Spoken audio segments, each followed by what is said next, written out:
पा करके हमें भगवत उपदेश किए हैं, जिससे हमारे सारे दोष नष्ट हो जाए। कह रहे हैं कि इस संसार में कैसे जाना जाए कि ये आदमी नरक जाएगा, अपने को कैसे जाना जाए कि हम नरक जाएंगे।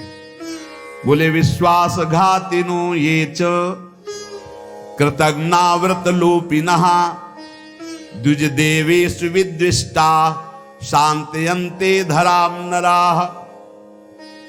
जिसने किसी को विश्वास दिलाया और विश्वासघात कर दिया, उसको नरक की प्राप्ति होगी। विश्वासघाती महापापी माना जाता है, कभी विश्वासघात न करे।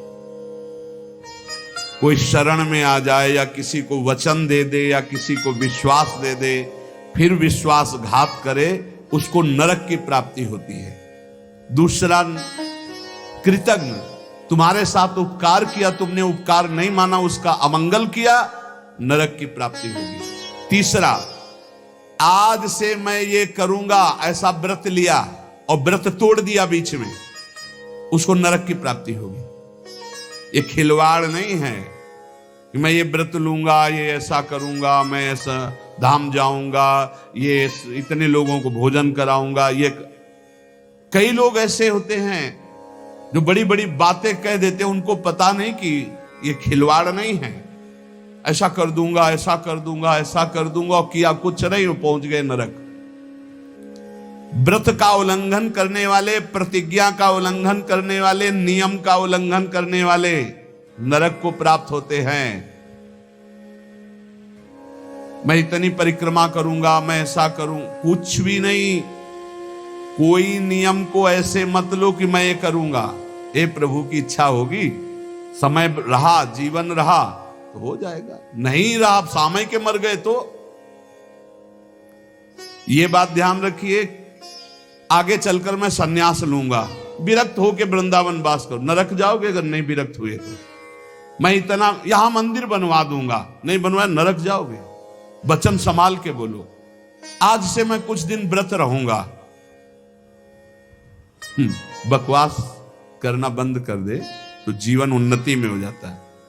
शाम का भोजन नहीं करूंगा, एकांत भजन करूंगा, नहीं भोजन मत करना, लेकिन सेवा करो, भजन करो।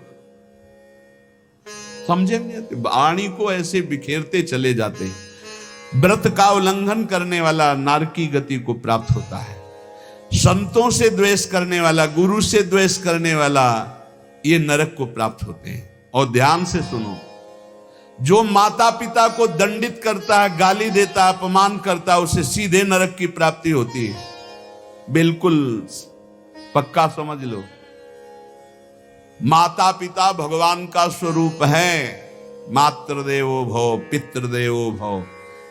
बिल्कुल बुद्धि खराब मत करो, कलयुग बुद्धि भ्रष्ट कर रहा है। माने मात पिता ने देवा साधुन ते करवावे सेवा, जिनके ये आचरण भवानी ते निश्चर समझानो। राक्षस है, और ऐसे राक्षस अब पुत्र रूप में ज्यादा पैदा हो रहे हैं। एक देखा मुंह कि माता को बाल पकड़ के घसीट रहा है, लात से पेट में प्रहार कर रहा है, पिता को थप्पड़ और सीधे छाती पे लात। वाह, इस पुत्र के जानते हो क्या गति होगी? सीधे रो नरक। फिर वहां जो दंड मिलता है, वहां मरना तो है नहीं प्यारे, ना बेहोश हो सकते हो ना मर सकते हो, होश में रहकर दंड भोगना है। नरक की ये खासियत है। 100 बार काटे जाओगे, 100 बार जिंदा रहोगे, उसे यातना देह कहते हैं। होश में ये मत मानना कि नरक वरक नहीं है। जैसे लोग कहते जा रहे कौन नरक सरक, बोल लो। जब फंसते हो ना, बोले यही सब मिलता है, यही नहीं मिलता है। जब चोरी करोगे तो पहले घर से लेके थाने तक डंडा चलेगा, फिर थाने में स्पेशल पिटाई होगी, फिर कपड़े वपड़े संभाल के तुम्हारे हथकड़ी लगा के जज के सामने, फिर वहां तुम्हारी चोरी का न्याय होगा। ये ब्याज में मिला है। ये ब्याज में घर से लेकर पकड़ने तक और थाने तक जो पिटाई हुई, ये ब्याज है। मूल तो न्यायाधीश करेगा कि 20 साल की सजा या अमुक से इतना इतना दंड। ऐसे ही कर लो मनमानी पाप, यहां जो ठोकर और रोग हैं ये तो ब्याज है, मूल तो नरक में भोगना पड़ेगा। जो माता पिता का त्याग कर देता है उसे नरक की प्राप्ति होती है। जो माता पिता को दंड देता है, जो माता पिता को गाली देता है, और जो अपनी पाणी ग्रहण की हुई स्त्री को, निर्दोष स्त्री को नाना प्रकार के दोषारोपण करके दंड देता रहता है, कलह मचाता रहता है, ऐसे पुरुष को नरक की प्राप्ति। और जो अपने सज्जन पति का त्याग कर पर पुरुष का अनुसरण करती, ऐसी स्त्री को नरक की प्राप्ति होती है। जो गुरुजनों को कठोर वचन बोलते हैं, जो गुरुजनों का आदेश का पालन नहीं करते, उनका पोषण नहीं करते, जो देवता ब्राह्मण और निर्बलों का धन का अपहरण कर लेते हैं, ऐसे मनुष्यों को नरक की प्राप्ति होती है। जो मदिरा पान करते हैं, सुन लीजिए, ये चे मध्य रता पापा द्वित कर्म रतास तथा। हमारा शास्त्र कहता है भारतवासी हो, विदेशी नहीं हो तुम, इस भूमि में जन्मे हो, यदि मदिरा पियोगे तो नरक का रास्ता पक्का कर रहे हो। बोले इसमें तो कोई हिंसा नहीं, लेकिन शास्त्र निषेध है। ये च मध्य रता पापा द्वित कर्म रतास तथा। जो जुआ खेलते हैं मदिरा पीते हैं, और जो साधु वेश रख के पाखंड करते हैं, इनको सीधे नरक की प्राप्ति होती है। यहां जो वर्णन हो रहा है वो बीच में विश्राम नहीं, सीधे नरक, बिना रोक टोक के।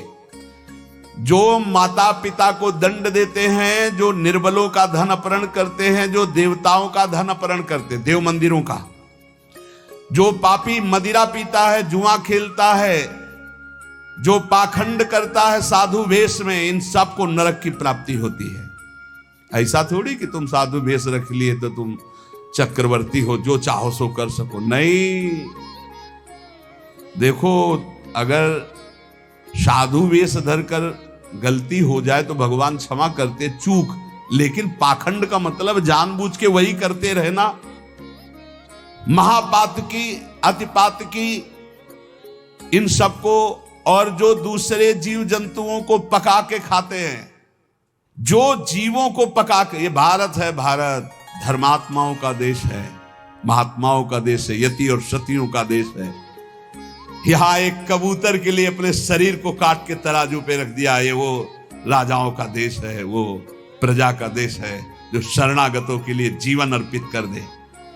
यहां जो जीव जंतुओं को पका के खाते हैं, भैया सुन लो, ये जो मांस मछली अंडा खाने वाले, बोले और तो कुछ हम नहीं खाते, मछली खाते। तो मछली में जीव नहीं?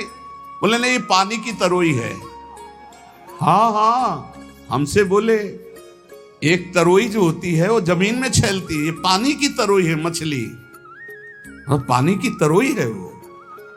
बनोगे तुम भी पानी की तरोई, तैयार हो जाओ, फिर तुमको सीधे मिर्ची की तरह तल के कढ़ाई में जिंदा फिर खाएंगे। वो काल स्वरूप भगवान है। अर्जुन को दिखाया कि देखो भीष्म द्रोणाचार्य लौंग इलायची की तरह फंसे हमारी दाढ़ों में, होश में रहो। शास्त्र आज्ञा है, जो दूसरे जीव जंतुओं को मार के उबाल के, बोले हम तो नहीं इसे पर खरीद के लाते हैं, वैसे ही भोग मिलेगा, दंड मिलेगा। और सुनो, जो सत्कर्म का संकल्प करके सत्कर्म नहीं करते, सत्कर्म का संकल्प लेके, सत्कर्म का ये करूंगा, ये दूंगा, ये ऐसा कभी मत बोलो, जबान से कर दो, कर दिया, जबान से बोल दिया और किया नहीं तो नरक जाओगे। जो दूसरों को सदैव कष्ट ही देता रहता है, जो शास्त्र और धर्म के विरुद्ध चलता है, शास्त्र के अनुसार चलने वालों का उपहास करता है, जो दूसरे की जीविका छीन लेता है, जो द्वेषवश महामहिम गुरुजनों की निंदा में प्रवृत्त होता है, वे सब नरक जाते हैं। जो दाता दान दे रहा है और वो जाकर उसको भड़का के रोक देते हैं, नरक जाए।